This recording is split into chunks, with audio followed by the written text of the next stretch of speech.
think that's... Good evening, ladies and gentlemen, and Good thank evening. you so much for coming, and welcome to these, first St John's Hustings, and we have 4 of the candidates here, and we have another gentleman who's standing in and representing Dr. Therese Foti. Now, before we start, I suppose I'm going to do the housekeeping bits, and that's the health and safety. So, if you see large plumes of smoke and flames, then you will need to know how you can get out. Through the back door, and you can go either to the left or the right. There are 2 exits there, and then there is a fire exit over there on my right and your left. Now, the format for this evening is that initially all 5 candidates here will speak for 5 minutes and explain why you should vote for them on their party. After that, I will be asking a series of questions or putting topics to each of the candidates, and they will have about 2 minutes to respond to that. At 8:30 there will be a break for coffee through the back door and through to the right, and then during that time, if there is anything that you feel you would like asked, if you'd like to write the question down and give it to me, then hopefully we'll have time for that in the second half, and we will be finishing on the dot of 8:30, and that's basically how it will run. So, apart from that, I better introduce all the candidates to you. Some of them you may already know, but anyway, on my far left we have Darryl Pitcher from UKIP. We then have James Sandbach from the Liberal Democrats. On my immediate left here we have Rachel Smith-Light from the Green Party, and on my right we have Russell Whiting from Labour, and representing Dr. Therese Foti we have Andy Smith for the Conservatives. So without any more to do, if we may move straight on and ask Darryl if he will do the honours and start us off. Darryl. Thank you. Well, welcome everybody here tonight. Thank you all for coming along. I'm hoping that you'll find this enlightening in some way. Quite apt for a church, I suppose. And that you actually come away with a better understanding of what all the parties stand for than when you came in. That's, I think, what we're all hoping for. So anyway, a bit about myself. I'm Darryl Pitcher, I'm 38. I was educated at the University of Portsmouth. I've had a number of jobs throughout my career, but most of it has been in retail. I've had quite a lot of experience in various areas of retail, stationery and supermarkets and furniture and latterly charity shops. I've done quite a lot of that. So I know quite a bit about business and being on the high street. But my first job was in the greenhouses picking tomatoes. And that was quite an interesting job actually, because I was quite young. It was a sort of summer job when I was young. And it was in the days before minimum wage. So we weren't on the minimum wage, we were on piece rate. And I discovered quite quickly that the more you worked, the more you earned.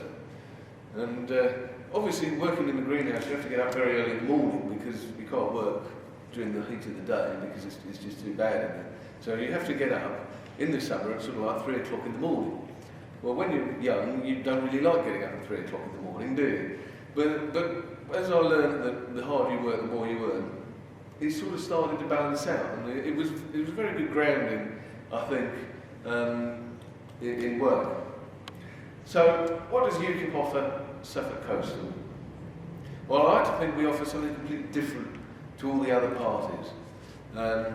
We're formed basically to get the UK out of the EU, but we now have a full range of policies, as I will explain to you throughout the evening.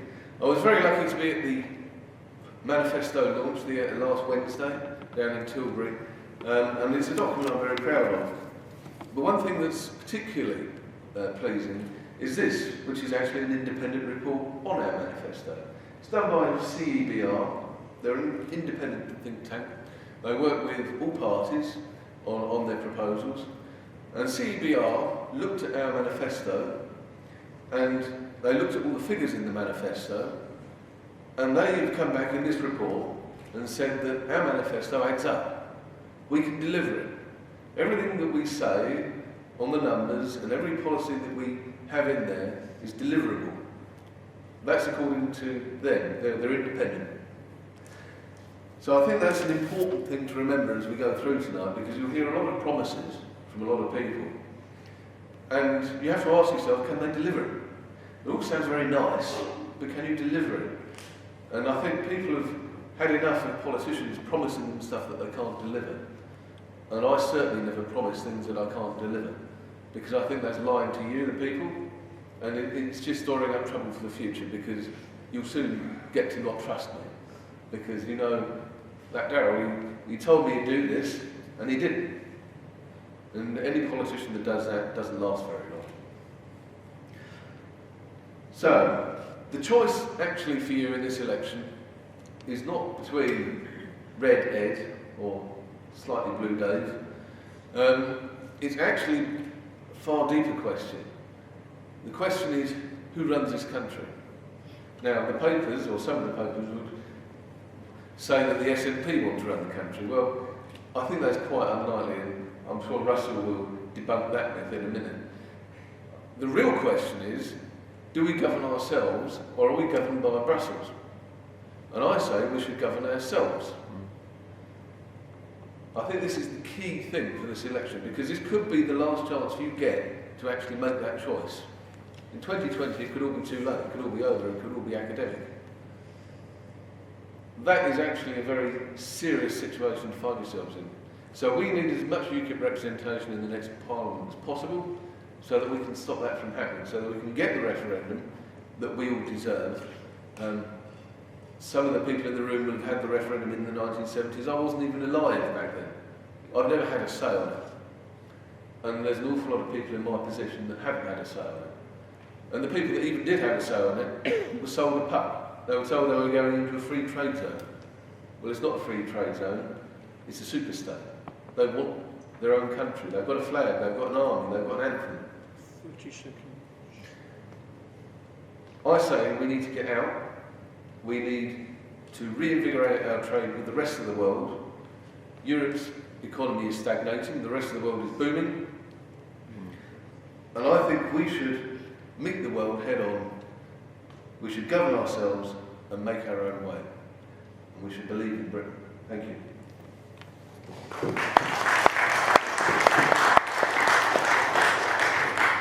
Okay, thank you very much indeed, Darryl, and we'll immediately go on to James Sandbach from the Liberal Democrats. Thank you, and thank you for coming here this evening. In fact, it's been good. We've had a lot of well-attended hustings across the constituency, which is good to see the whole level of democratic engagement that's taken place in this election here. And it's a really crucial election. So I'll start off about myself. I moved to Suffolk Coastal in 2011, 2012, and I got progressively more involved in the community. So when the opportunity came to stand for my party in this election, I took it. And I'm proud to be standing as a Liberal Democrat, because I believe that what we've done by taking the difficult decision in 2010 of going into a coalition with the Conservatives, and coalition does not mean you agree with everything that the other coalition partner does, but it's simply that we had to take a decision about how to turn the country around from the economic and financial situation that it was in. And we've made huge progress on that. Employment is up, the deficit is halved, and we're now getting back on the right track economically. But I was a Liberal Democrat long before the coalition, and I'll still be a Liberal Democrat long after this coalition.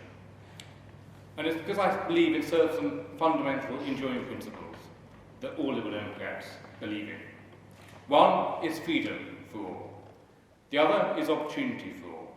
And the third one is justice for all. And I put these ideas and these beliefs into practice in all my working life.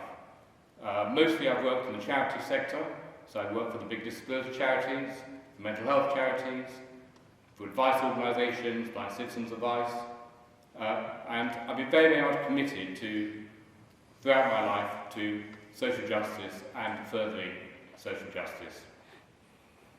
And so within this, since I moved into this constituency, I've got progressively more involved in community groups, as I said, and what I found here is a fantastic sense of community in all our different towns, and especially here in Felixstowe.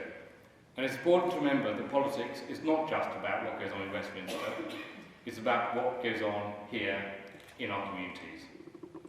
And the range of different community organisations here in Felixstowe do absolutely fantastic work, and I see the role of an MP representing this constituency to be working with all those organisations, working with the community, not just being somebody who appears from Westminster now and then.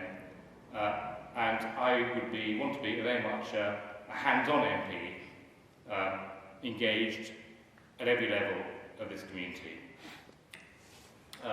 So, other things that you may want to know about me, my other background is in sort of academia and law. I believe in this selection we have a fundamental choice about where our values as a country lie going forward. And we have, as I say, an economic recovery. We need to build on that. But we need to build on it in a way that enables us to continue to support and sustain community services and public services, and to continue to invest in public services so that we can support all of our communities. And we have our manifesto, we have a costed plan for doing this, for continuing to reduce the deficit whilst making the important investments in public services like the NHS. So originally we were the only party that committed to put in the needed $8 billion into the NHS, and then 2 months later the Conservatives nicked that from us as well. We have our aims in our manifesto are set out in terms of on our front page of what are our priorities for the next Parliament, and they are tackling climate change with 5 new pieces of environmental legislation, changing the NHS to ensure that it gives more emphasis on prevention and mental health, continuing to raise the tax threshold so we take the lowest paid out of tax, and improving our education system. And if you look at what we put in our last manifesto in 2010, and what was on the front page of our manifesto, which were things like the pupil premium funding for schools, which Felixstowe Academy here benefits from, we actually delivered on these things, and we delivered on these things by working in cooperation with other parties. And I hope that we may be able to continue to do that, but we'll see, depending on the outcome of the election. But I offer myself as a hands-on community campaigner to represent you here in Suffolk Coastal. Thank you. Thank you very much indeed, James. And with any more to do, we pass over now to Rachel Smith, live from the Green Party. Rachel. Hello, my name is Rachel Smith, as you know by now. I was born and bred in Woodbridge. I attended the popular Farmgate High School in the 1980s. Since then I've moved around, as one does who has any curiosity at all. I worked in London as a personal assistant. Whilst there I also trained to teach English as a foreign language, which I subsequently did in Indonesia for a year. Later on I decided that I would do a degree after all in my 30s, and I went to Bristol to do that, and I studied politics and history. I have worked for charities, among them RSPB and the TCV, formerly the British Trust for Conservation Volunteers. My background is principally in environmental work and environmental concerns. I was a Greenpeace activist for quite a lot of years. I still am, I don't think I won't be. But it was very much hands-on, getting arrested, chaining myself to petrol pumps, that kind of thing. I'm a little bit old for doing that now, so it's a bit more sedate than that these days. But I've also given countless hours to improving habitats for wildlife in Suffolk and elsewhere as a conservation volunteer. Despite misgivings about our political system, I decided to join the Green Party in 2013. And I believe that we are the only party now to take issues of social justice and environmental protection seriously. I have previously stood in local elections and in the May 2013 County Council elections. More really about my and our priorities for Suffolk Coastal, not least. We want to build some more affordable housing. I know this is a very hot topic at the moment. I'm personally fed up of seeing 4 and 5 bed exec homes springing up on the edges of our towns and villages. I'm not quite sure who they're for. They're not for people who want to downsize, but they're not for the likes of me either. Even if I could afford one, I don't really need 4 bedrooms. We need to see a lot more realistic building of sustainably built homes with solar PV and other such things as standard. And we need to think carefully about what kind of housing that we are building, that we have places where people can hang their washing out. Sounds trivial, but when you live in a flat, as I do, it's quite important actually that you don't begin to feel isolated and that you do have places to grow and places to do things like just that, hang your washing out. But it's surprising how that still just doesn't seem to be factored in, and lots of people are getting shoved into boxes that are not necessarily terribly suitable. We want to get better terms and conditions for low-paid workers. I am one of those low-paid workers. This is not theoretical, this is quite personal for me. And we're getting more and more Victorian, unfortunately, in this country, it seems, between the haves and the have-nots. We really need to close that gap, and I want to play my part in that. As you may know, if you've been watching the televised Hustings, not least, we also want to renationalise the railways. This is not pie in the sky, this is completely feasible. We just take the franchises back as they expire. We do, as a state, though, have to recognise that we all have to invest in those railways. But they do it on the continent and very successfully, and I don't see why we have to be any different. I think we can have affordable trains and transport, integrated transport for all, including buses as well.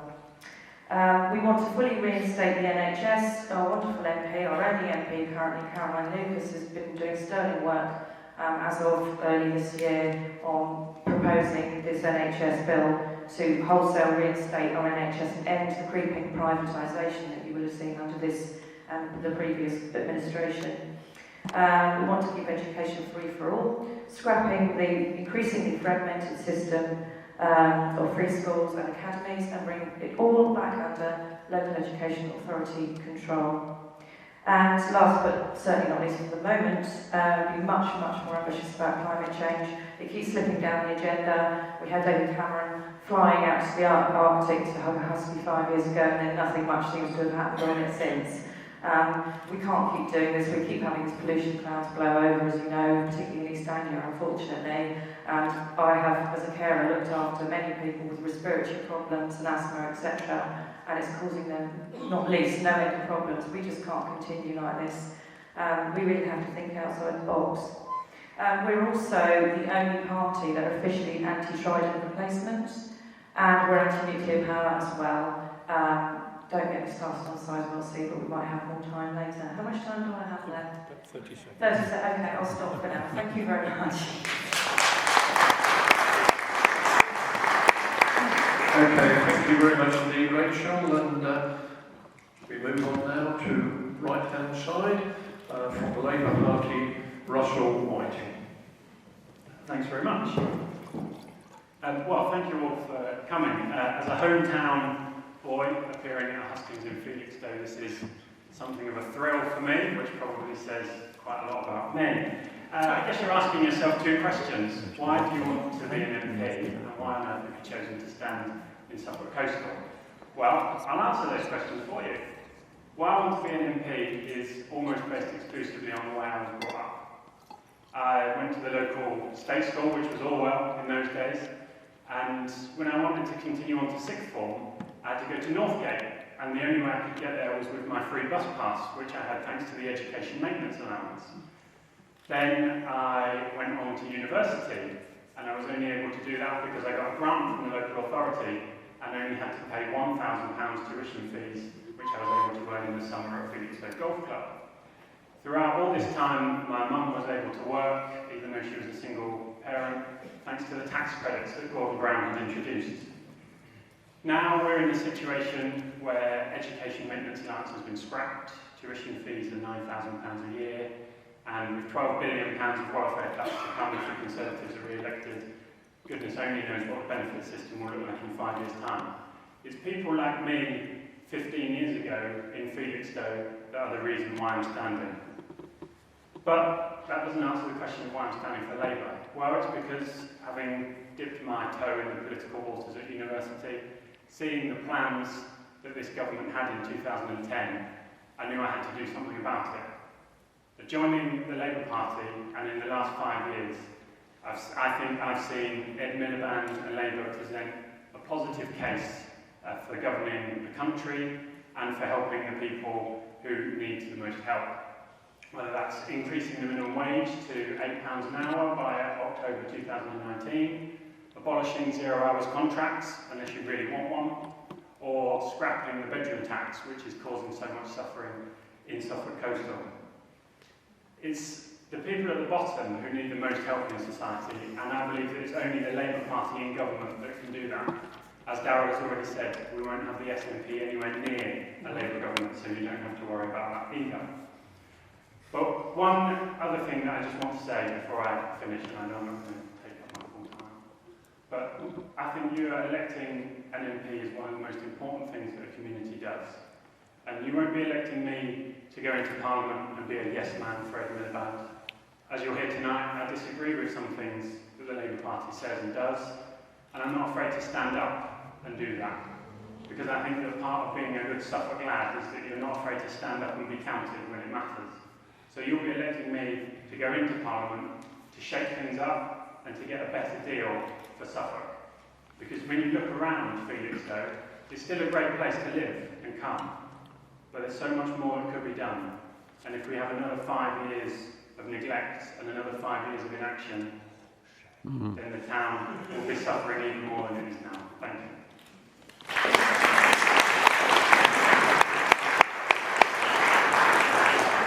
Thank you very much indeed, Russell. And we move on to our last speaker in this session, this part, and that's Andy Smith from the Conservatives, who is representing Dr. Therese Coffey. Andy. Thank you, Phil. Good evening, ladies and gentlemen. Sorry, do that again. Thank you, Phil. Good evening, ladies and gentlemen. Well, first of all, I have to say, Therese did ask me to bring her apologies. She did say that before the campaign started and the dates began to be put, she would do one hustings in each town. And she will be at the one in 10 days' time at the Salvation Army. So she's asked me to stand in tonight for that reason. Now, I have to emphasise I'm here doing my best to be a pale reflection of Therese. Some of you know me as a councillor, but that's not my role here tonight. But I just do have to get one formality out of the way. As a councillor, we are in what's called PERDA before election. We may not use council facilities. I can't do press releases as a councillor and so on. So everything I say tonight will be in my own right as a local politician. I can't remove the fact I'm a councillor, but I am not speaking on or behalf of Suffolk Coastal tonight. I just need to make that very clear to get that out of the way. I will do my very best to answer any questions you may have later about Therese's views. If there's any specific point, I'll jot it down and make sure she replies to you. So the others have said why do they want to be an MP and where do they come from? Well, you don't want to hear about me, but as far as Therese is concerned, I first met her, I was in fact the first person in Felixstowe, I think, to meet her about 6 years ago now, when she was a candidate for selection as the Conservative candidate, and I was asked to brief her. And I've known her very well ever since. And I have to say, when we heard that John Gunner was going to retire, and he actually came home to my house one night with men to say that was his intention, I thought, well, where do we go from here? Because he's been such a super MP. But I have to say, having worked with Therese and watched her at work, she has done a fantastic job. And I think the speed with which she got into the swim, both locally and her depth of knowledge she's built up on local issues and situations is fantastic, and simultaneously with ministers. And within a few weeks, when we had a problem with the funding which was approved and then unapproved on the Felixstowe Central Cedar Ventures, she got me a conversation with Richard Benyon, the new Floods Minister, and we got that sorted. We also got some changes to policy about the way those funds are distributed. So I have to say she has been, having worked with her, I think hugely effective, and I'm sure should you re-elect her, which I hope you will, there'll be a lot more of the same. She's been a really strong voice for residents and businesses in Felixstowe and in Suffolk Coast as a whole. I think that shows. I cannot, at this point, resist picking up the last comment that was made before Russell sat down. 5 years of neglect. No, so that's not true at any level. The Conservatives nationally, well, you all know what we stand for. It's being pumped out every night, but it is genuine, and it applies actually at national and local level. What we're about is efficient management of the nation's finances and local finances, and finding new and efficient and slicker ways of doing things to do the same thing at less cost. And the government has perhaps shown its way on that, as I think we have locally.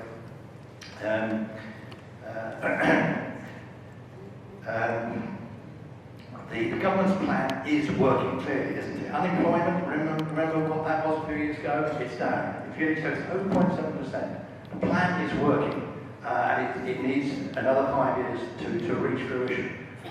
We started in the deficit and the muddle that was left behind by the last Labour government, and we have turned it round. The Conservatives really have turned it round, and it is working in so many ways.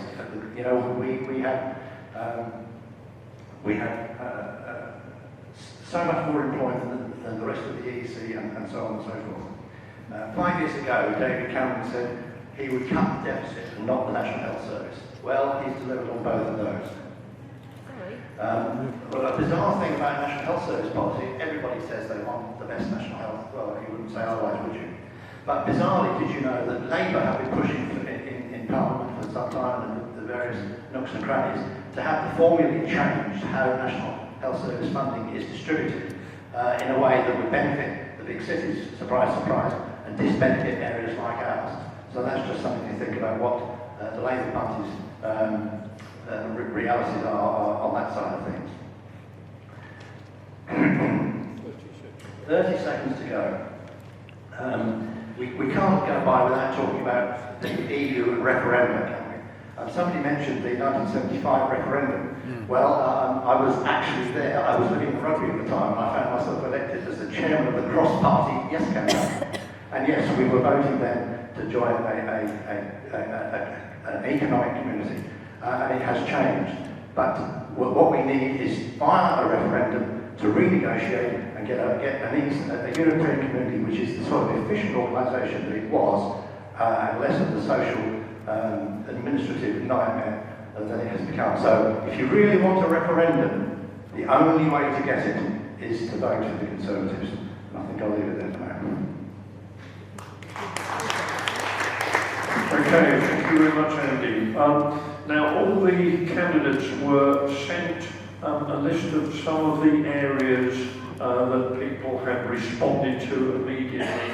The idea of these hustings were conceived, and consequently, I'm now going to just pick a couple of them and ask for their comments, a period of about a couple of minutes or so. And so we'll start straight away with James and ask for any views over his couple of minutes on immigration.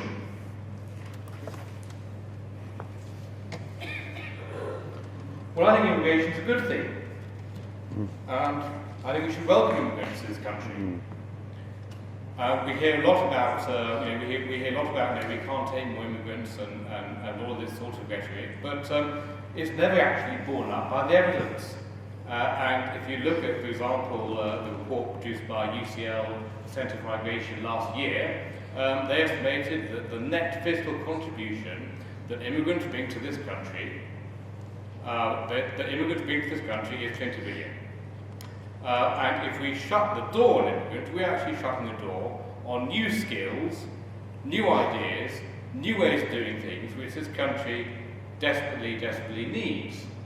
And if we didn't have immigrants, for example, coming out and working in our health services, our health services, and we all know, would simply keel over. And so every single Hustings I've been to, I've challenged Darrell and UKIP on their immigration policy because the fact that the evidence simply does not support the notion they peddle that we are a small island that is full, cannot take immigrants, cannot welcome immigrants, cannot assimilate them into our communities. That's not to say immigration doesn't need to be managed. That's not to say that we need to keep a vigilant approach to maintaining community cohesion across all our communities and ensuring that immigrants are well integrated into our communities. But on the basic principle of immigration, I think the Conservative Party setting these arbitrary targets which are not realistic to meet is not helpful. And we also need to continue our tradition in this country of welcoming people who are, for whatever reason, seeking asylum or are migrants fleeing from difficult conditions in their country. Thank you. Thank you, James. And sticking with the theme of immigration, we'll move on now to Rachel. Thank you. Right, regarding immigration, contrary to popular myth, we do actually want to control immigration in the Green Party, but we want to do it fairly. And we do recognise the contribution immigrants have made. In this region, for example, I spoke to local farmers who say that without Eastern European workforce, they wouldn't be able to get their asparagus cut or other crops picked and harvested, because the fact of the matter is that a lot of locals are just not willing to do that kind of hard agricultural labour anymore, and it's a really tough job. I spent a summer picking fruit, which sounds really idyllic, and I thought it was going to be idyllic too, but it was actually really hard work.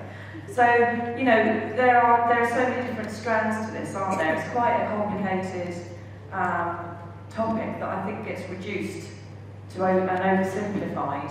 I mean, who are we talking about anyway? Are we talking about EU migrants, or are we talking about those poor people coming from Libya trying to get to Lampedusa and beyond? I mean, I think we need to identify, on a case-by-case basis, who and what we're actually talking about.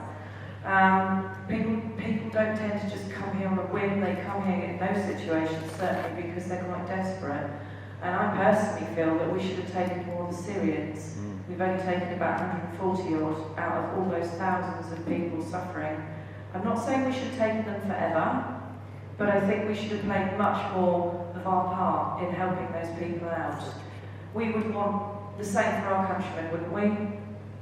And if you think how many people from this country go to live elsewhere, let's not forget them. Would we really want people in Spain and Portugal or wherever else talking about our nationals in the way that we sometimes are led to talk about the people that come here seeking work and sometimes a better life, which they don't always get, let's face it. So I do welcome debate on this topic, and we can't dodge it, and we're not trying to. But as I say, I think we need to do it sensitively and constructively. Thank you. Thank you, Rachel and Russell. Well, like James and Rachel, I'm also pro-immigration. I think we're an ageing society. You wouldn't notice it around this room, but we're all getting much older. We need people to be working, to pay their taxes, so that everyone here can have a pension in a few years' time, because it's all very well that we're all going to be retired and living in Felixstowe or Auckland and Southport, but that's not going to keep the national insurance contributions coming in to pay all of our pension. We've already got a very vibrant society which has built up over a number of decades since the Second World War, when the call was put out to the Commonwealth countries that mother was in trouble, and we welcomed migrants there from the West Indies to come and do a lot of backbreaking cheap labour. The NHS is, as James has already pointed out, staffed fantastically by quite a significant migrant population. 14% of all staff in the NHS, rising to 26% of all doctors, are migrants. So immigrants are already playing a vital part in our economy and our communities. But we do need to look at why people are coming here and what's happening to them when they get here. Many migrants are being paid absolutely shocking wages.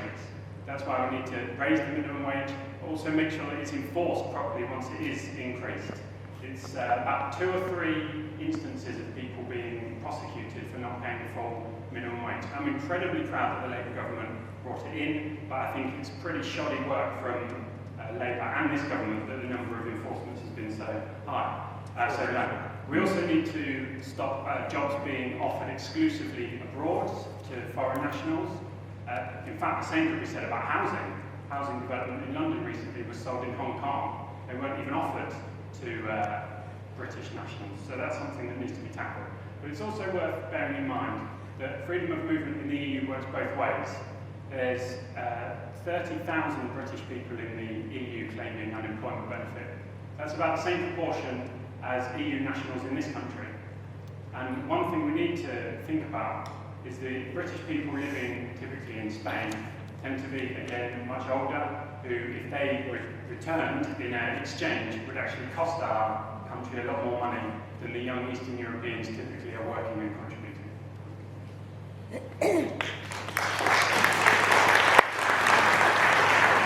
And over to the Conservatives with Andy. Thank you. Well, of course, we all have the same start point, won't we? Nobody actually wants to stop immigration these days, even my friend on the far left or the far right, metaphorically speaking. But the Conservatives have a plan to control immigration by a number of actual techniques to keep it controlled both in levels and in the type of people who come here for what purposes.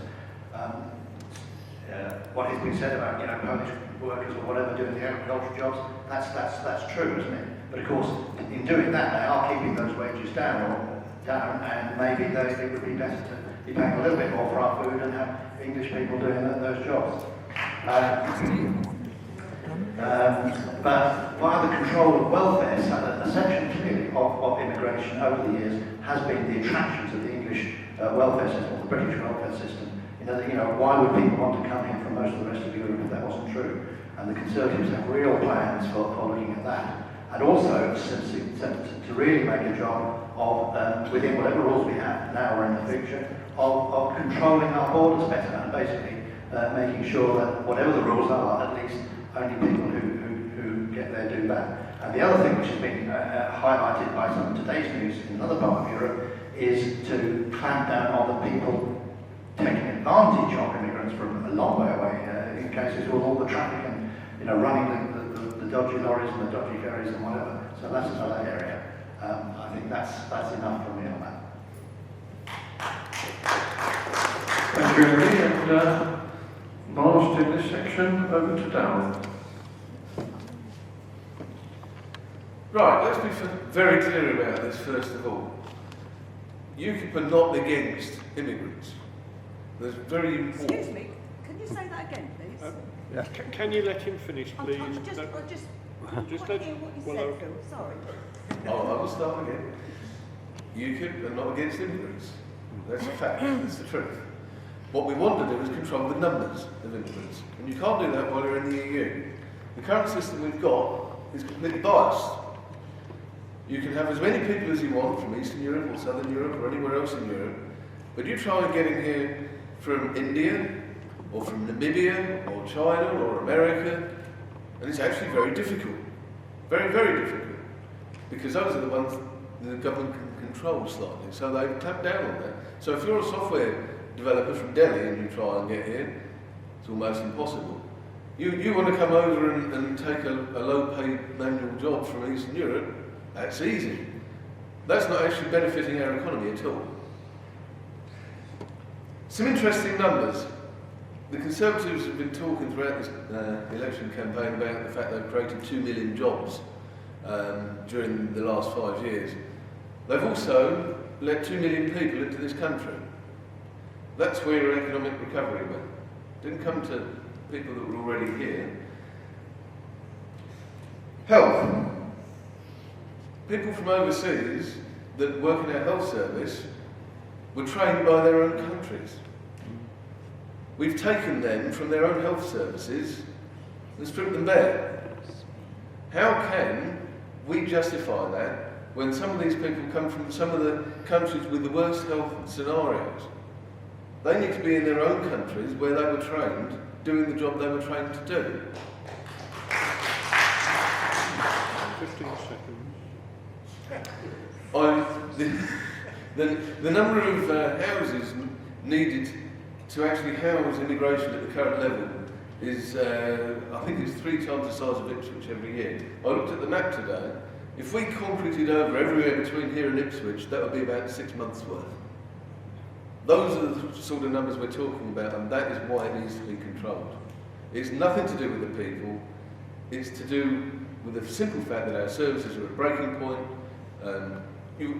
How long before we can't afford bus passes? Because the last one said it on that. You know, schools, health service, housing, it's all under pressure. And then it's because of the numbers, not the people.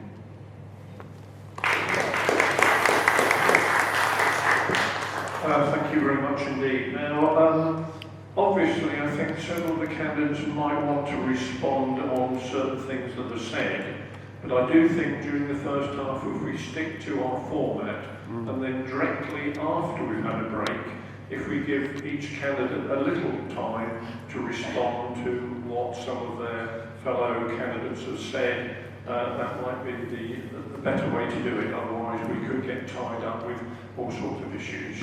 So let us move on, and let us this time think about public services, NHS, fire service, that sort of area we want to go to. And shall we start this time with Rachel, please?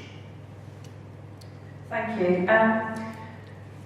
I think I'm getting the sense, I don't think from here tonight, I just mean in general, that we can't pay for all the lovely things that we want to do. Sorry, I'll stand up so you can see me at the back. That simply isn't true. And to demonstrate that we have thought this through, if we stop building silly vanity projects like HS2, and if we, in answer to what Darryl said at the beginning actually about who owns Britain, it's not the EU, it's increasingly the transnational corporations that own Britain, and they ain't paying their way. You know all about the tax loopholes, the tax dodging, it's been in the media so much lately. That's just the tip of the iceberg, it's been going on a long time. It's just the journalists have suddenly decided to talk about it. This has to stop. I mean, we have to get serious about closing these loopholes. And also, there is so much waste that goes on. We want to tax aviation fuel, which should have been happening a long time ago.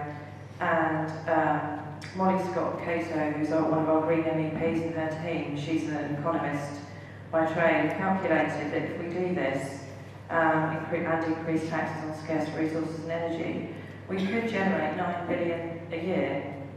And the European Commission has estimated that £1 trillion, if you can envisage that, which I can't really, is lost in taxes across the EU. And our Green MEPs are working hard to redress this balance. I would suggest that lots of things that Darryl was talking about are actually failures of government policy, and the bankers being allowed to get away with causing the crash that we've had in the last 5 years or so, and not being penalised for it, which I think is awful, really. You've heard what I have to say on the NHS. We want to reinstate it wholesale, and if we tax the 1%, i.e. those earning above 150,000 a year, properly, then and that in line with the other things I've mentioned, will mean that we can actually afford to pay for it. And yeah, that's what I have to say. Thank you. Thank you, Rachel. Public services in Felixstowe, the first thing I think of is obviously the NHS. My great nan, when she was with us, spent quite a lot of time in the Dartmoor convalescent home, which she'd been poorly, and then before she was able to go back. It's not there anymore. 2 wards closed, about 50 beds. Those people are no longer able to convalesce in Felixstowe, so they're staying longer in Ipswich Hospital. They are so-called bed blockers.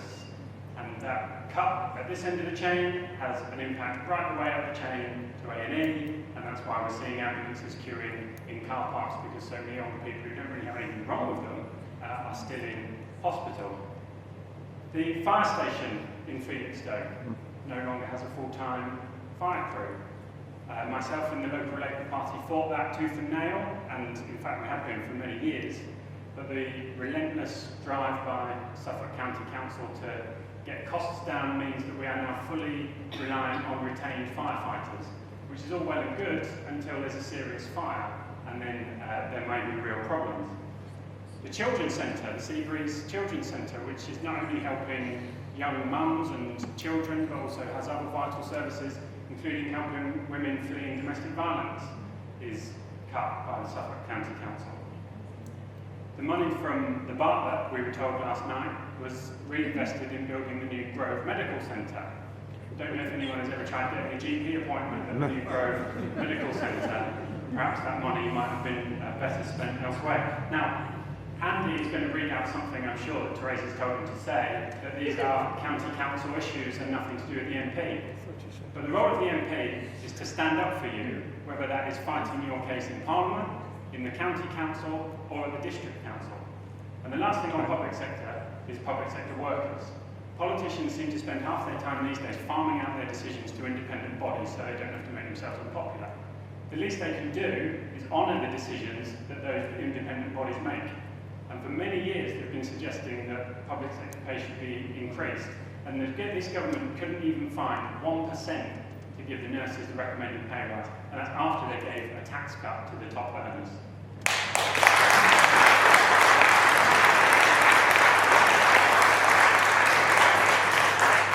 Thank you very much, Russell. Andy. Thank you, Chairman. But I have to go against your wise guidance in one respect and respond to something Russell said. He's been saying previously, and it hasn't been really in my notes, they didn't have what he said in either. The Bartlett closed, yes. When was that done? 2006. The Bartlett closed in 2008 based on a Labour government decision, or the decision of a Labour government funding arrangement. The decision was in 2006. And yeah, I had an elderly aunt there. One of my aunts was a nurse there, so I fully remember the value of the Bartlett. However, time has moved on, and Therese is absolutely right. Some of that money that went into the health service, she did make sure came to the Grove, which is a superb new facility to have in Felixstowe. Hang on, we're supposed to be talking about national policies here. I can do Felixstowe till most of you want to go home, as you know. Nationally, the way to have secure public services is to increase the size of the funding available. Whatever your relative priorities, including the National Health Service, and railways, and you name it, the way to have good national health services is to have a good, vibrant economy to fund them.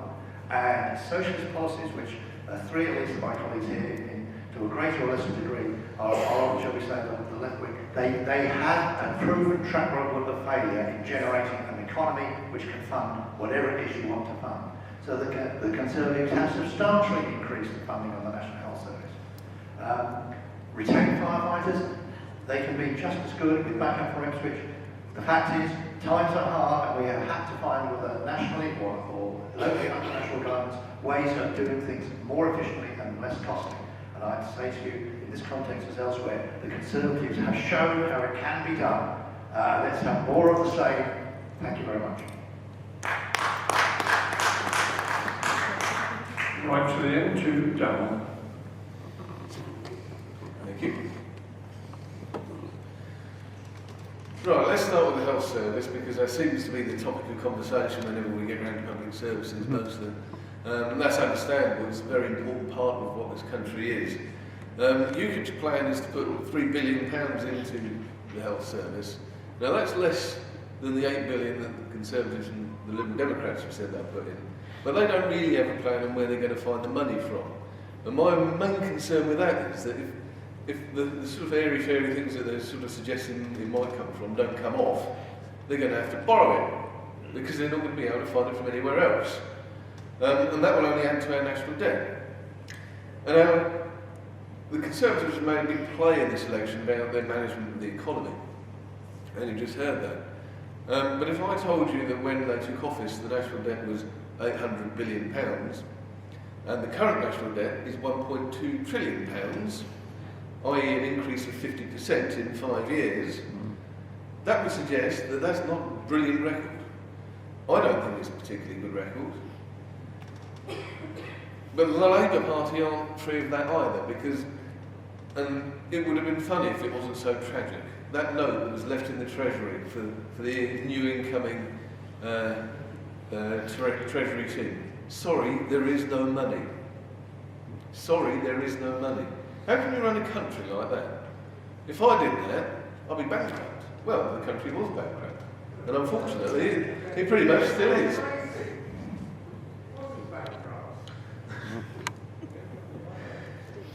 Well, unfortunately, if you spend more than you earn, if you go on for long enough, that's what happens. And that's simple economics. I don't think anyone would suggest otherwise. So, anyway, one thing that hasn't been mentioned. Sorry, can you just let it? Actually, a great thing you said. I'd also like to point out that the EU does not have an army yet. Sorry, can we just let the candidate finish, please? No one's even mentioned you. You mentioned it at the start of your opening statement. I did. You have 20 seconds. No. Anyway. So you stand correct. No, it does exist. It was in the air. I saw it on the news the other day. It's just watch TV for. Anyway, one thing that hasn't been mentioned is TTIP, which is a transatlantic trade deal between the EU and the USA.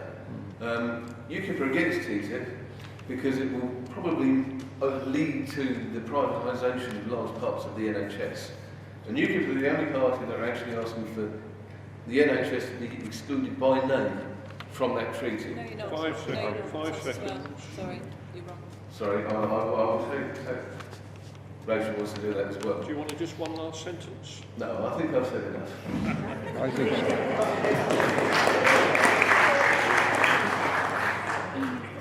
Okay, thank you, Darryl. And finally on this section, James.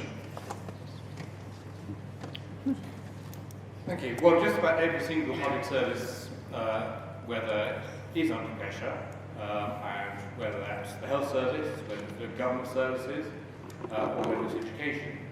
And there are various reasons why public services are coming under pressure. One reason is that we have an ageing population with a million more over 70s over the next 5 years. So you can see that that change in demographic will put extra pressures on not just the NHS but other community services as well. And the other reason is, yes, it has been hard to keep up high funding levels when you're also trying to cure a structural deficit in the economy as well. And we do believe, as a Democrats, that we do want to keep on investing in public services. We don't go along with the Conservatives' plan, as they set out in their manifesto, which essentially they want to cut, I think, around 30 billion off public services. They'll go on, they won't stop there, they'll just cut till there's kind of no welfare state or anything much left. But we also need to look at how we can reform public services structurally so that they work not just more efficiently, but in a way that actually works for people, rather than working in bureaucratic silos. Now, this is a big job, but good place to start is integrating health and social care. And that every single area should have an integrated health and social care budget. And we made a start on that with the Better Care Fund, which Suffolk gets 50 million from, and that was Liberal Democrat Minister who pioneered that. Secondly, community budgets, bringing different services and different sources of funding together into one community pot is a really, really good, innovative way that public services can be funded personally and locally. But unfortunately, I don't think Andy and his friends at Suffolk Coastal Council much interest in that. And thirdly, I actually think we should try to rationalise our structure of government so that we move to fewer tiers even if that does mean that people like Andy will fall off their perch. Thank you. Okay, we're getting quite close to 7:30. We are. So if we just have one more and ask please the candidates to be as close to their 2 minutes or even under would be superb. And then we can go and have a small break. And what I'm going to ask each candidate, in this case, we'll be starting with Russell, will be Homeland Security. Gosh, Homeland Security in 90 seconds. Well, don't tell Ed Miliband, but I'm in favour of scrapping Trident. And 3 reasons. It would be very tenuously legal under international law because we have obligations under the Non-Proliferation Treaty. It doesn't actually keep us that much safer because I would never want to use it. And if any of you here want to be responsible for killing 1 billion people by pressing that button. It would also have catastrophic climate effects and essentially be the end of the world. But what we need to do with that £100 billion is reinvest it back into our conventional defences. They always say that generals are still fighting their last war. It seems to me that this country is still fighting the wars of perhaps 30 or 40 years ago. We don't face the same threats in 2015, 2020, 2025 as we did in the past. It may be that rogue states get hold of nuclear weapons. It may be that Vladimir Putin is a bit unstable, perhaps.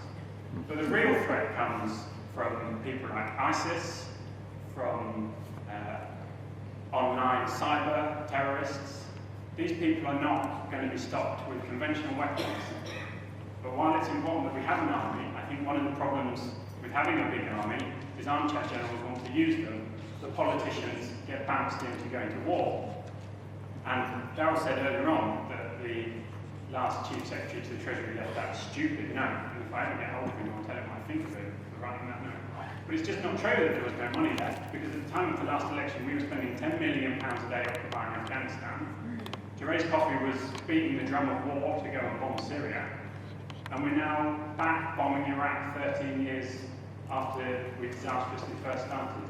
So it's right that we keep our country safe, first duty of government, but we have to do it in a much more intelligent way in the 21st century.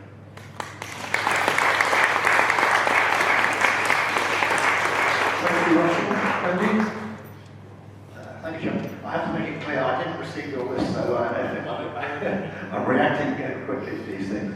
But it's all about history lessons, isn't it? I mean, Russell, some of the latter part of what he was saying makes sense, but the bigger part of what he was saying makes no sense at all if you've got any sense of history. It doesn't matter what the weapon systems are, whether it's cavalry or boulders down the hill, or whether it's Trident, or whether it's the Air Force before the Second World War. There are always going to be threats out there, and they're going to be at strategic level, if you like. Russia in our case, maybe currently, and at the, what do you call it, the local level, the ISIS and all the other things that come and go. And yes, we need forces to cover all of that. The point about having security is that potential enemies or potential disturbers of the peace know that you're determined they won't get what they want by bullying because you have the power to stop it. And history teaches that if you have the power to stop it, you're much less likely to have to use it. Look at the debate all through the CND years of the Cold War. It couldn't have been more stark, could it, than around Cuba and all the rest of it. But a strong deterrent worked, and that's why we need that at the same time as we need, yes, flexible, fleet-of-foot, modern technology, armed services to swiftly move around to the other things that happen, both near and far.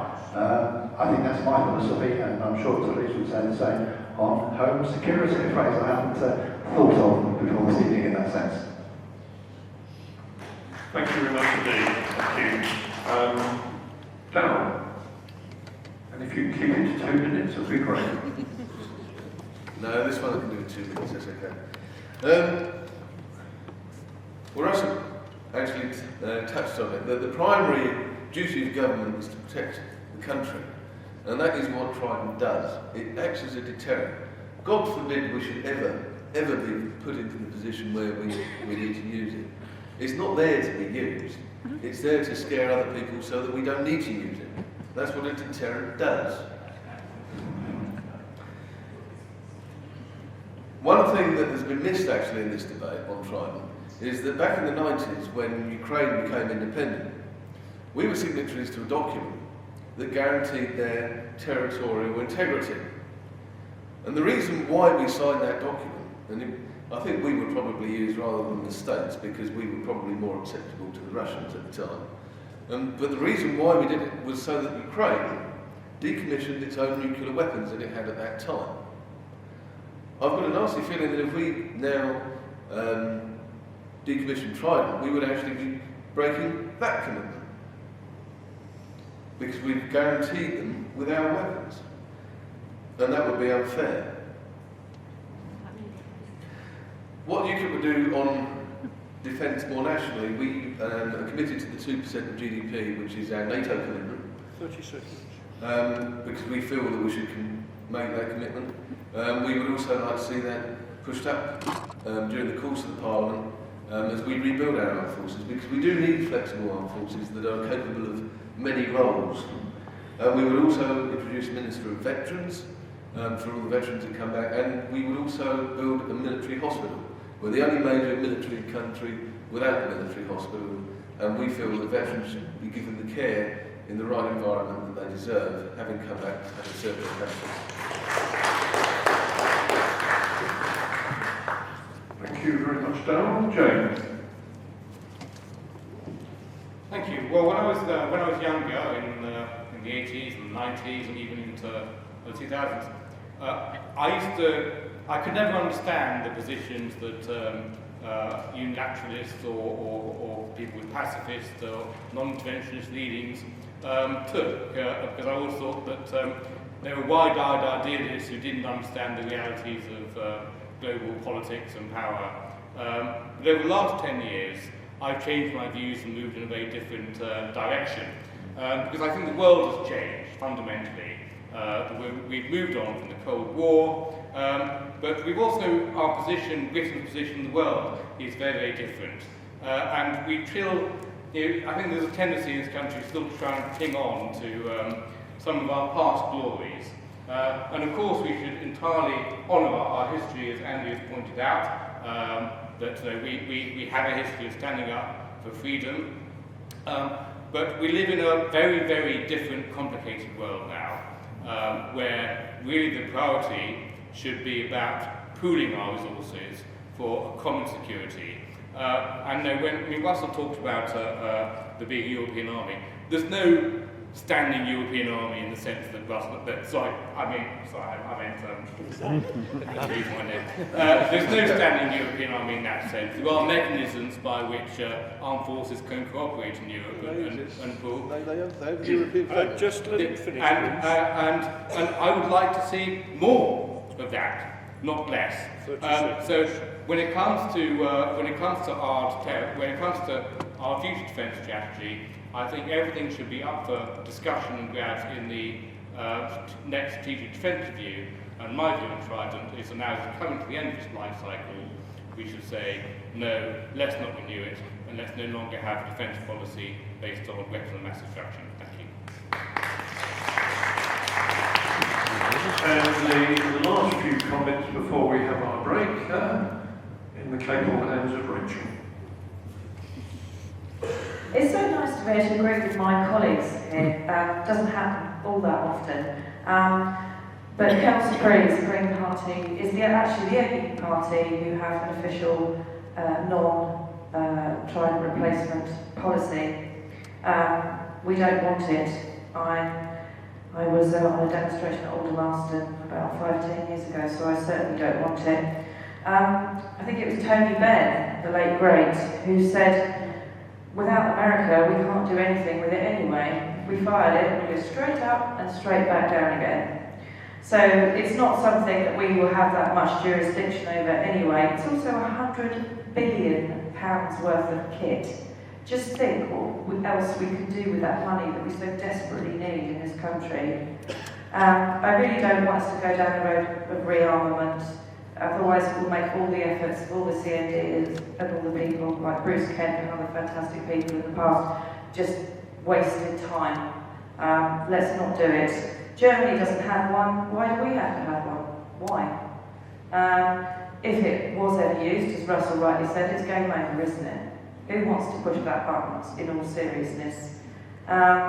It would just be sat there doing nothing, and it's just so expensive it doesn't make any sense at all. I think from what, I'm not a militarist, so this is hardly my specialist subject, but from what I've seen, the nature of terrorism and conflict has changed so radically anyway.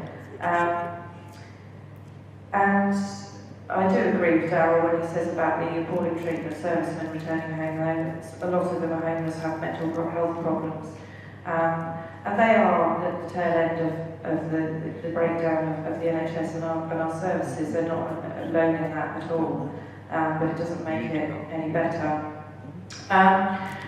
We have had, I think, some dodgy foreign policy over the years, it's fair to say. To an extent, we have to be careful that we don't read what we sow, and I don't understand why we're still selling arms abroad. If we sell them to people, they're probably going to use them. So that's something else we're anti as well. But we do recognise that we need to have some intervention. We do need to have a standing army, and they need to have equipment. They need to be properly equipped, which they're not always being. And a lot of that money can come from not replacing Trident. Thank you. Okay, well, hopefully you've enjoyed the first half as much as I have. It's quite fascinating, and as I said before, there's coffee at the back, just in the sort of kitchen area, and we're going to give each of the candidates a couple of minutes to give them a chance to pick up anything the other candidates have said right at the beginning of the second half. And if any of you have got any questions, I mean, there's tons of areas that we can't cover, but we'll try and get one or two more things in after the interval. Thank you. Hello and welcome. We've had the most exciting evening. We've listened to the various candidates and all they've had to say. And now I've got with me the Liberal candidate. And tell me something about yourself. Okay, Liberal Democrat candidate. Of course, that's right. You're quite right. We used to be Liberals a long time ago. I stand correct. My old age. Yeah. Well, I'm a community activist and I'm a campaigner, and I've always worked for campaign organisations. Although I trained as a lawyer, I really didn't want to practice as lawyers. What struck me about the law is how much of it needed to be changed.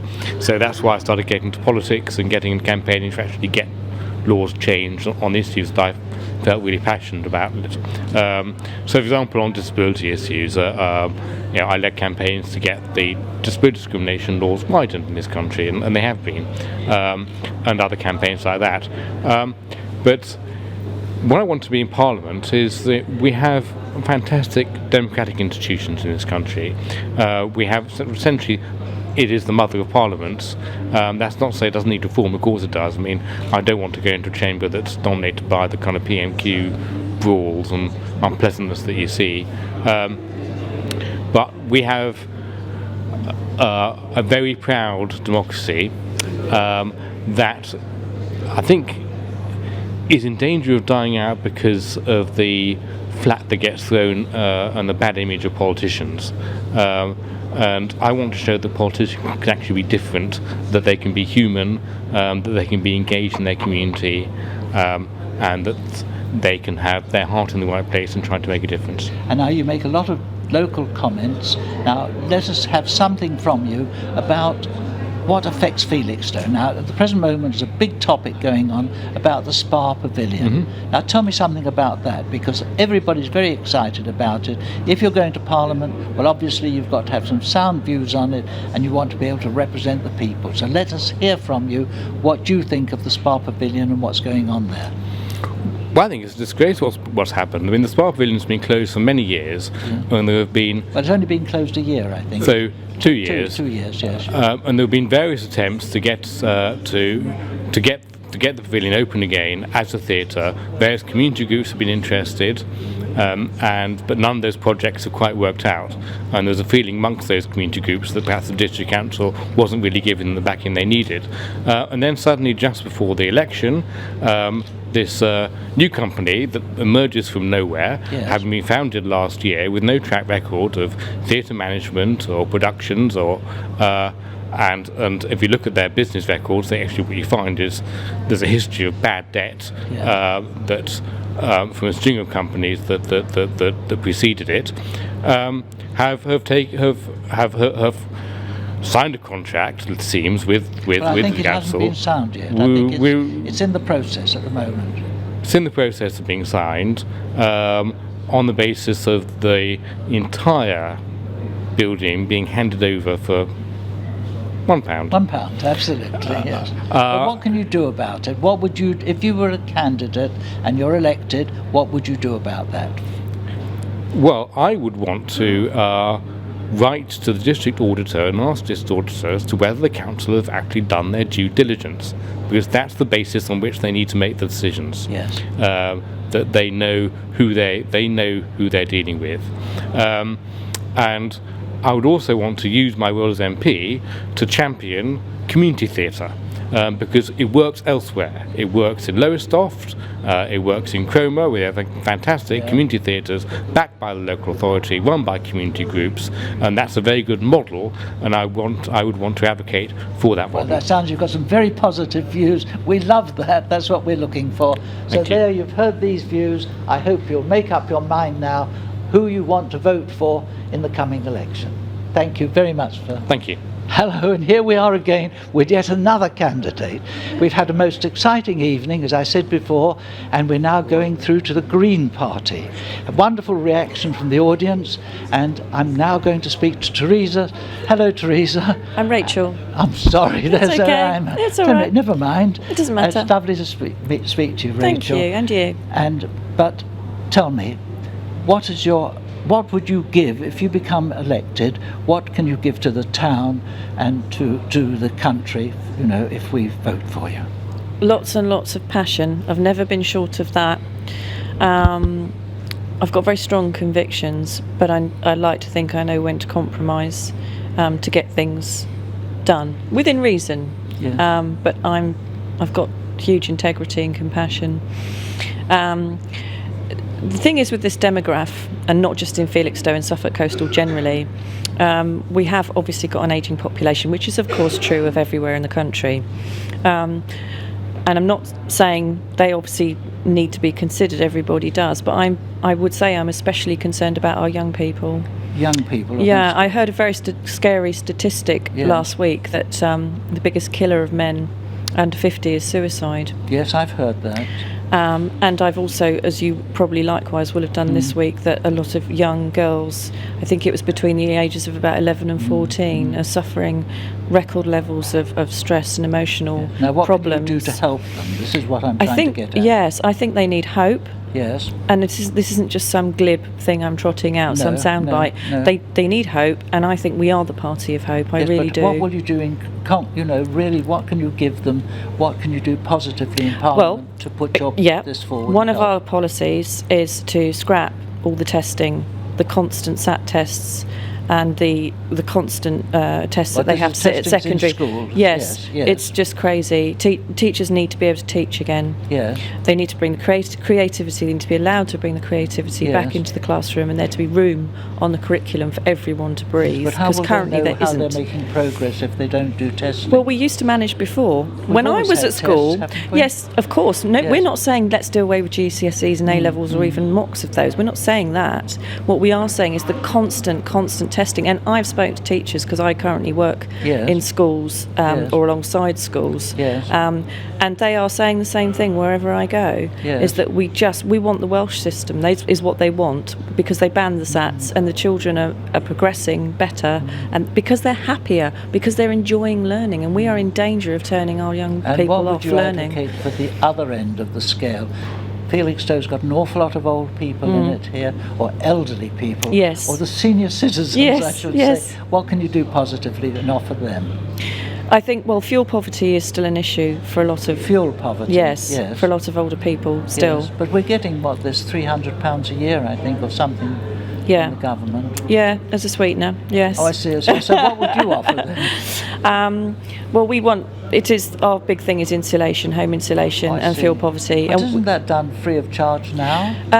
No, my parents are just getting solar panels and they're not getting them free. No, the insulation, you mentioned. Sorry, the insulation. There are grants, but it could be better. It's not entirely free. It depends. It depends on obviously your situation, and fair enough that maybe that it should. Now you're called the Green Party. Yes. Why are you called the Green Party? Because we started off originally in the early 1970s being called the People's Party. The People's Party. The People Party. That's interesting. Then it became the Ecology Party. Oh, really? And then finally moved on from the Ecology Party to the Green Party. Oh, I see, yes. There have been suggestions, more than a few times, that we should, in the past, that we should drop the name or change the name. Yes. But I'm glad that we decided not to, because I think it suits us really, really well. I don't think the public can be in any doubt any longer about what we stand for, and that we are not a single party issue just about the environment. You're certainly coming over very well at the moment, and you've enjoyed this evening. I am enjoying it, and it's lovely to see people. Reception. Thank you. And good luck in the coming Thanks very election. much. Thank you so much. Well, there we are. We've heard about the Green Party, so you must make up your mind. I'm quite impressed. Thank you. Hello, and we're here back again with the Labour candidate. Now, as you know, this is the big fight now. There's so much talk going on about Labour, and I won't go into it now. But now we've got somebody very special with us, and we're going to talk to him tonight. You're hoping to be the MP for Felixstowe. That's right. Now tell me what and why what do you think you can do for Felixstowe? Well, Felixstowe is the area that I grew up in. It's where all my family have been living for hundreds of years. Felixstowe is a fantastic place with a lot of unique characteristics, but I think over time we've become almost a forgotten part of this constituency in Suffolk Coastal. So if you walk along the prom, for example, where I remember the boating lake is now going to be a car park. The pier hasn't been open for as long as anyone can remember, and the Spa Pavilion has now been sold, but nobody's too sure about the exact arrangements of that deal. Felixstowe has so much potentially going for it, but I think we need a strong representative from Felixstowe who's going to be for Felixstowe, and I believe I'm that person. That's great. Now, what specifically can you do? If you get into Parliament there, what are you going to do about it? What can you say, and what can you help? How can you help? Well, one thing we need to do is we need to have that strong voice. Yes. So every time I go into Parliament, I'm not going to be thinking, what does Ed Miliband want, or what does the Labour Party want? I'm going to be thinking, what do the people of Felixstowe want? Oh, good for you. That's going to be my top priority. Yes. We need to unlock some of that government funding to make sure that our seafront is regenerated. Yes. Now, what influence have you got on the local council? How can you get them to release funds? Well, as an MP, I don't have a direct say, but I'm not prepared to be hands-off. I'm going to be a real busybody of an MP, so I'm going to be pestering local councillors at the county level and the district council, regardless of what party they belong to make sure that Felixstowe gets a fair deal. That's jolly good. Well, tell me one other thing, and that is, how can the people of Felixstowe get in touch with you? You can go onto my website, which is www.russellwhiting.org, or you can follow me on Twitter, and that's Russell4Coastal. Well, I think you've given us a lot to go by. But basically, once you get to Parliament, if you get to Parliament, what would be your first move on behalf of Felixstowe? My first move is going to be to try and make sure that we unlock some of that government funding from the next Labour government to make sure that our pier can reopen, that the Spa Pavilion gets all the support it can, and that Felixstowe can once again become a thriving tourist town. Well, that sounds pretty good to me. I hope you enjoyed that, and at least we know now what Labour can offer to us, and it sounds very specific. Thank you. Hello once again. We've had the most magnificent hustings tonight, and we've spoken to a number of the candidates, and I've got the last candidate here. I must stress that the Conservative candidate, Dr. Coffey, isn't here, so we haven't included her. But now I'm going to speak to Darryl of UKIP, who had a marvellous reaction, good and bad, from the audience, I might add. So, hello Darryl. Good How evening. did you enjoy the evening? Oh, I really enjoyed it. I think it's very important. These sort of events are a really great way for politicians to meet the public, see what questions are exercising people's minds, and sort of start to address them as much as we possibly can. And now, why do you think you're going to make a good MP? the basis of everything that I do is listening to people. I think I'm approachable. I try to be as approachable as I possibly can, and I think that's key, because people need to be able to trust their MP. They need to know that they can ask anything, and they need to know that they can keep things confidential, because a lot of it's private, but they also know they're going to act on things when they're asked to, and I think that's something that I bring to the table. I've got a record of delivery in local government, and I think I can do that in Westminster as well. It's really about, responding to the people's needs. Now, is it a good question or a bad question to ask you, how do you think UKIP's going to do? Is it going to go up or down? Oh, we're definitely going to go up from 2010. I didn't expect anything else than that. Well, how do you think it's going to be? It's such a mixed reaction sometimes. It's very controversial. Yeah, it is very strange. I think the polls at the moment really don't show us where UKIP stands. I think UKIP actually stands much higher than the polls really show, particularly in this constituency. The feedback that I'm getting on the doors is much stronger than the polls would suggest. Obviously, since the last general election, we've had 2 by-elections which we've won. Clacton and you've had some wonderful results, Rochester, no question about and there's another 2 that we nearly won, which was Hayward and Middleton, and of course Eastleigh, going back a couple of years. And I was involved with 3 out of the 4 of those. Were you? Oh, so you've had experience. So I tend to, I'm one of the party's sort of campaign managers. Yes. Mostly unpaid recently, but never mind. but I've been involved with those. And I think, going back to your question about why we're moving forwards, obviously, since then, we've won 2 seats. Yes. So we're 2 up from where we were in 2010. Very good. I think you're going to do well. I'm very impressed. Specific for Felixstowe. But what will you do specifically for Felixstowe? Felixstowe is obviously very important as part of the constituency. It's one of the key economic drivers with the port and with the town. My concern with Felixstowe, and it was voiced a number of times tonight, is the future development of the town. Yes. If I get the chance and I'm elected, one of the things I will reintroduce is the protection on A1 agricultural land, because a number of the houses that are proposed for Felixstowe area are on the A1 land, and I think that's absolutely wrong. We know the population is growing; it always will grow to a certain extent, but you can't build the houses on the land that's supposed to feed the people. So if it comes to it, I will introduce a private member's bill to reintroduce that protection. I only hope I can do that in time to save Felixstowe. Well, that's a very good point. Just to finish off, what's your view on Europe? My view on Europe is that Britain deserves the referendum to get out of Europe. I think we need to do it as soon as we possibly can. Yes.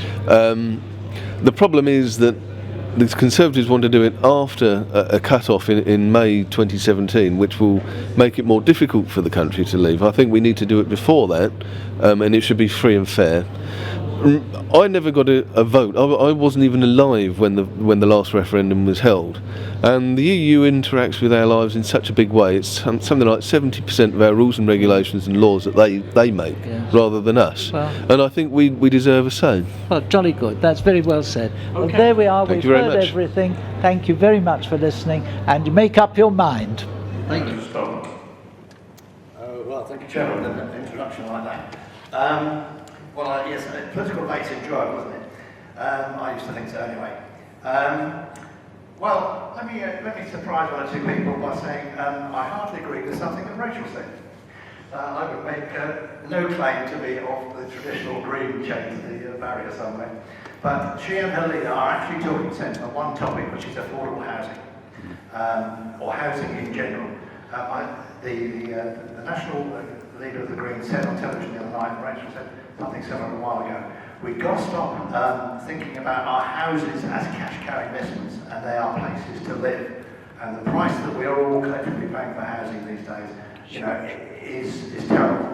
When I was newly out of university, I was able to buy a nice little house for 2.5 times my starting salary. Well, dream on, youngsters in their 20s and their 30s now. So we do need more housing, and we need affordable housing. End of agreement with the green situation. We covered scrapping Trident. I mean, that is a nonsense, so let's go there again. Darryl was saying, as you might expect, if you don't analyse it too closely, if you want a referendum on Europe, vote UKIP. Well, absolutely not. The one party which has the chance of being in government and will give you a referendum on Europe is the Conservatives. So if that's what you want, the Conservatives should be your natural home.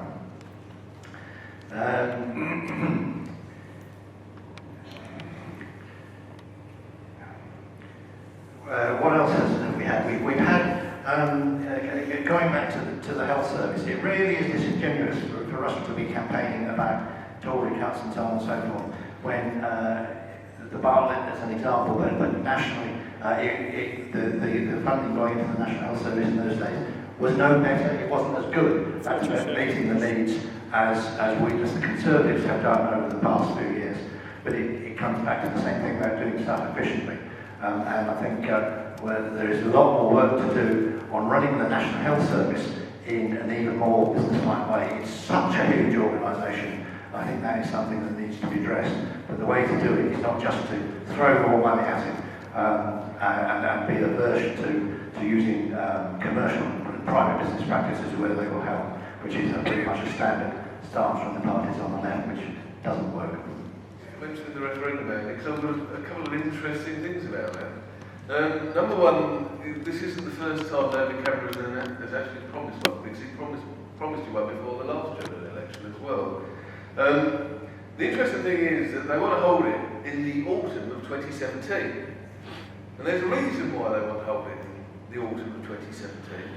It's because in March of 2017, Article 50 of the Lisbon Treaty, which is the mechanism by which a country can leave the EU, in March of 2017, it becomes subject to qualified majority voting, which basically means the UK could vote 100% to leave the EU, but we would still need the agreement of every other single member state in order to be able to do it. Of course, if we did it before March 2017, then 51% is enough and we can leave. So you only get a free and fair referendum if you vote for UKIP, because they're only doing it because they're scared of us. And we're the ones forcing the agenda. I'd like to touch on a few of the other points that have been mentioned. We've sort of briefly gone through past them, particularly the refugee crisis, which we've seen on our television screens in Libya and Syria. It won't surprise you actually to know that I'm as moved by that as everybody else. 30 seconds. And today, Nigel Farage has said that we should be doing more to help people from those countries, and he said that back when the Syria crisis first started as well. And I think it's a travesty that this country hasn't done more. 10 seconds. I'm not a career politician. I don't claim to know everything. I've got an independent mind, and I do vote against my party when I think it's wrong. And that's the point I want to make very clear. UKIP has always been independent-minded. We're a group of independent people.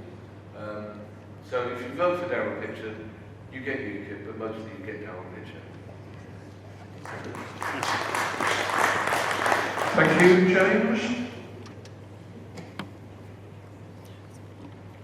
Thank you. Well, the thing I think we've heard quite a lot of claims from Darryl about both immigration and Europe, but very few of them being factory based. And some of the things that we've heard really just don't stack up. And I think UKIP are coming from a certain place, which is that this country, we just don't know that your party just don't really like Europeans, foreigners, foreign aid, and so forth. And then apart from other points have been made, well, I mean, Andy has talked about the quarterdeck of efficiency and economies, and you know, we took part of great difficulty to go to government in order to deal with the structural deficit and a really, really difficult problem of dealing with the deficit, but not out of any kind of ideological drive in the way that surgeons have to shrink the state and shrink our services. And the old adage that cows moo, dogs woof, and Tories cut is I think will play out if there is a Tory majority or worse than a Tory unit government. And I think we need obviously to have a sensible economic management and deal with the structural deficit, but we need to do so fairly. Thank you. Okay, thank you very much, James. And Rachel. I don't really want to get involved in a tit-for-tat row. I don't think it's particularly constructive. But I just want to say a few things. We want, the Greens, we want what we call a much flatter society. The boom and bust that we keep having in this country, it just makes it almost impossible for any of us to plan, doesn't it? And it does me. It hurts people.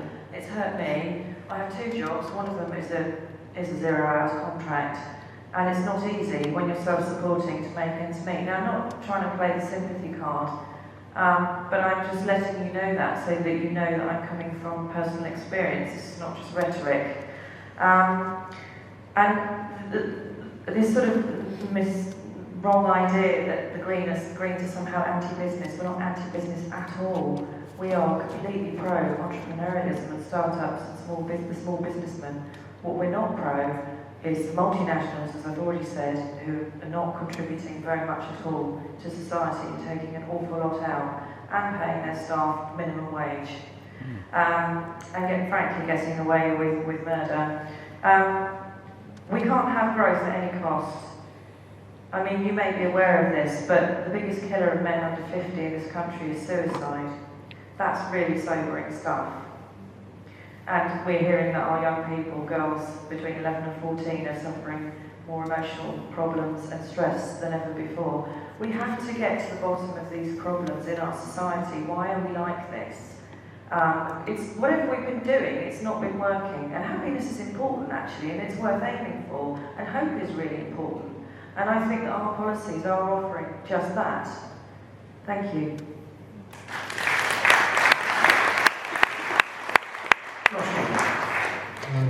Just a few really brief points of more fact than debate that I wanted to pick up. Andy said that times are hard, and that's why the county council keeps cutting everything. Suffolk County Council has a surplus of about £120 million sitting in the bank. So next time you look at the fire station or the children's centre, bear that in mind. Darryl said UKIP are the only party that wants to keep the NHS out of TTIP. That's not true. Labour Party introduced a private members bill in Parliament to do that. And he also said that you don't save the NHS by throwing money at it. I'd like to know why the Tories are planning to spend £8 billion, although as it's completely uncosted, perhaps they're not. And one point on the debt, we only paid off our debt from the First World War last year. It's perfectly reasonable that after significant global events, a country like ours carries a debt and pays it down slowly after time. There's no reason why we can't do that after the global financial crash.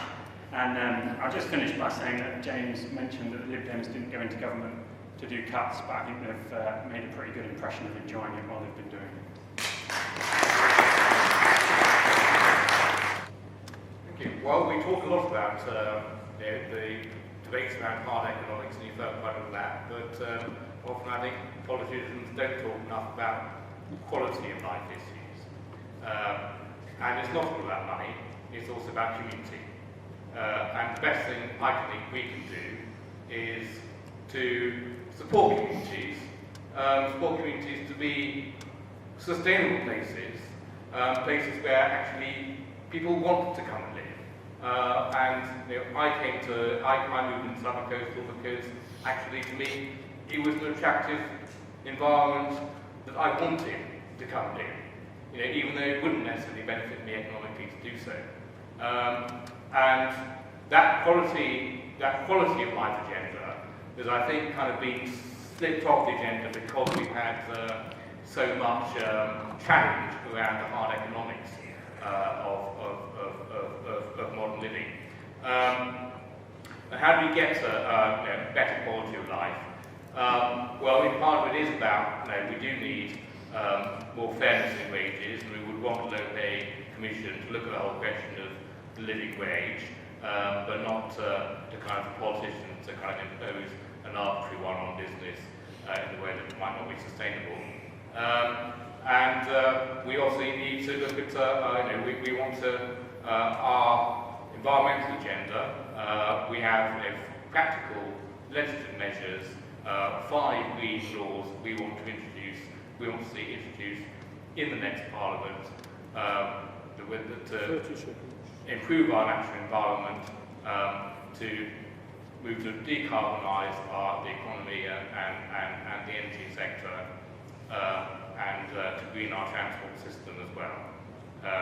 So it's about, we need to get to a more sustainable model and respect more, talk about more, I think, in future about our quality of life issues and not just the amount of money we're able to earn. Good life, to me, I know what it means to me, and I think it means the same to the party that I'm representing. Otherwise, frankly, I wouldn't be representing it. I was talking to somebody earlier, actually, and saying, I've never been a member of any other political party, and I've never wanted to be. And I didn't actually think there would be one that would represent what I wanted until the Green Party. Well, obviously, the Green Party came along around about the year I was born, so it's been around quite a while. But I think that the good life to us, as I said, means much more of a flattening out of society. We're not anti-business, and Mr. Smith said is wrong. That's not what I've been saying at all. We're not anti-big business, and we're certainly not anti-places like the port. Of course, anybody who knows Felixstowe can't be in any doubt that the contribution the port has made. We just want these big guys to share a little bit more of their cake with everybody else. And I don't think there's anything unreasonable in that. For me, a green environment in the broadest sense of that word is crucial. This might raise a smile, but I love wildlife. I just love it when in the morning I can hear the dawn chorus. And not everybody gets that, when you live somewhere lovely like Suffolk Coastal, you can take certain things for granted, but if you live in a high-rise in Birmingham or wherever, you may not get that. And we're so lucky to live in such a beautiful part of the world. And I think you can get so much richness out of those experiences that we're so lucky to have on the coast here. We are the 6th richest country in the world, so why are there so many people in it that are struggling so much? Only Portugal within Europe is a more unequal society than ours. That's pretty awful, I think. That's pretty shocking, really.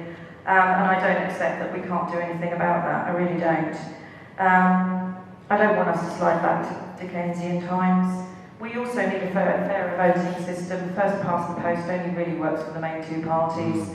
I know we had possibility of AV, as I'm constantly reminded back in the 2010 general election, but that was very watered down. And did you notice that not much information was put out there, so people couldn't make a properly informed decision about what they were actually voting for? And I believe that's why a lot of people voted against it, because they didn't fully understand the implications of it.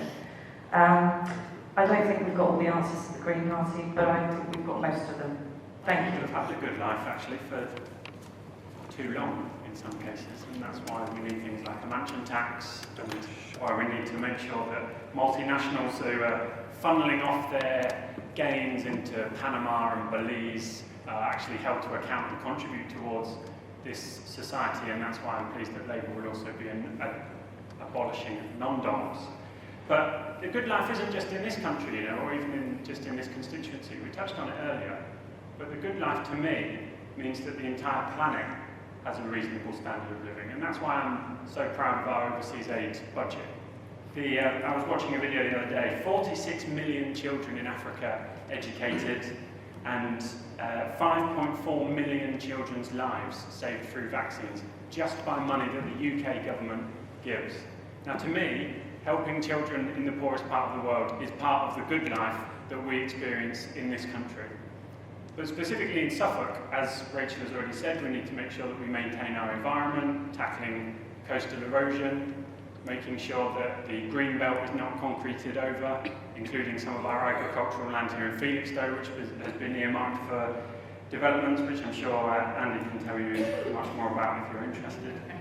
We need to make sure that those at the bottom who are paying the bedroom tax, who are suffering from welfare reforms, who are being forced to work for their benefits, who are being classed as fit for work even though they're clearly not, they deserve the good life as much as anyone else. If we're all paying into society, it's only right that we should be able to take out when we need it. But also, we need to make sure that we've got good public services. That means from an early age being able to send your child to a good school, them to have the chance to go to university, and then live as full a life as they can. Because if the Labour Party believes in anything, and if I stand for anything, is the equality of opportunity to ensure that everyone can fulfil their potential.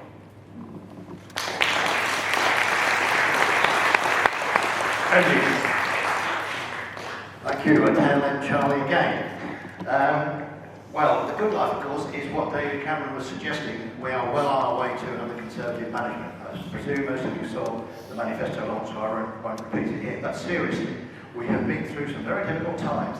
But it has not been austerity as so many people like to paint it.